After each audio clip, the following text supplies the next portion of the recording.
Dear friends, it would be nice to ask a question to ourselves. What would be the question we would like to ask ourselves? The question would be this: who is a foe or an enemy or an adversary to us? The answer will be peculiar. Most of the time we think our enemies are outside, but but the answer would be the enemies are not outside.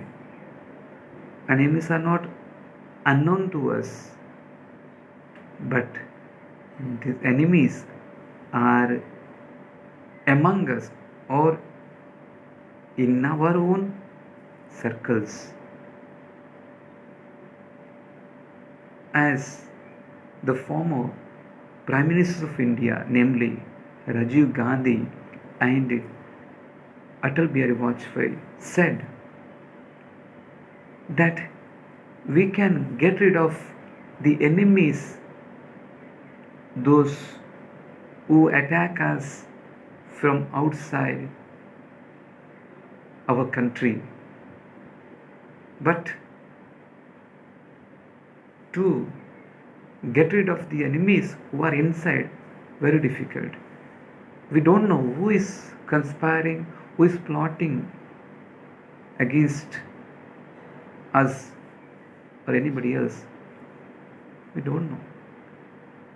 People act in a very nice way, more than a friend, but actually we are frail human beings, sometimes blindly believe, and we need to pay a big price sometime.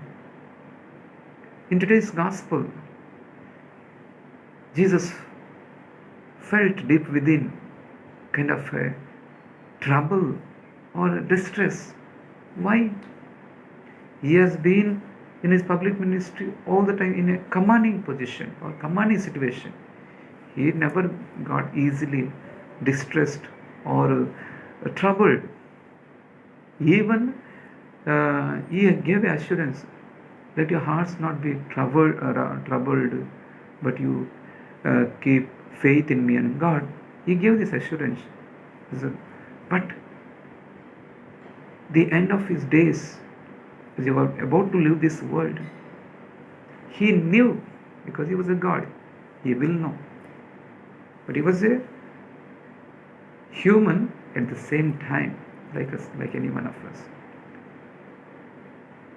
He felt dejected, and that kind of distress is not created by the leaders of his time, but it is from the one who belonged to his own fold or his own circle, namely Judas Iscariot. Jesus was very candid. He said, one of you will betray me. Disciples all confused. Am I the one? Or he is the one? But Jesus said, to whom I give the bread dipping in the wine, he is the one. He not only predicted, also gave the kind of proof who is the one. But disciples did not know. Jesus knew well. Dear friends, that is why we need to be very cautious and vigilant with whom we build our relationship and with whom not to build relationship. We don't want such people in our life who pretend to be friends, but reality they are enemies. Even in reality,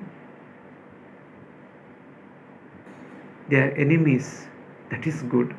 Instead of pretending as friends, it is better to really say we are enemies of you.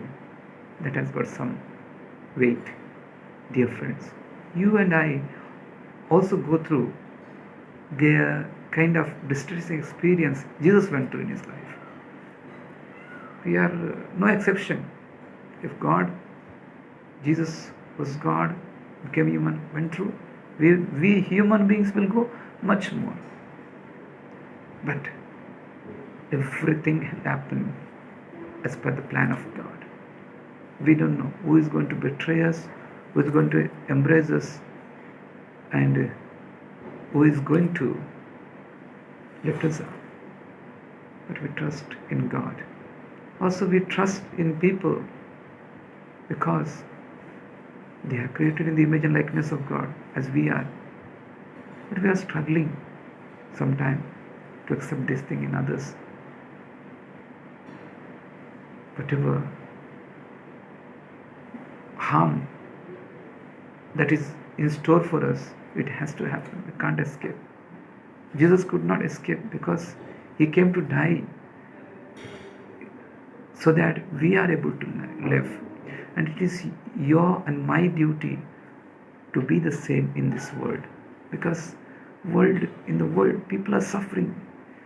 Those are in power, or that kind of giving troubles for all those can't speak. And you and I, being the followers of Jesus, what are we doing? Shall we do something? Let us become the voice for these people who can't speak for themselves, and for speaking on behalf of them. It's not going to be a good time. Definitely there will be a threat for your life. But let us do something for God's sake. Let us not worry who will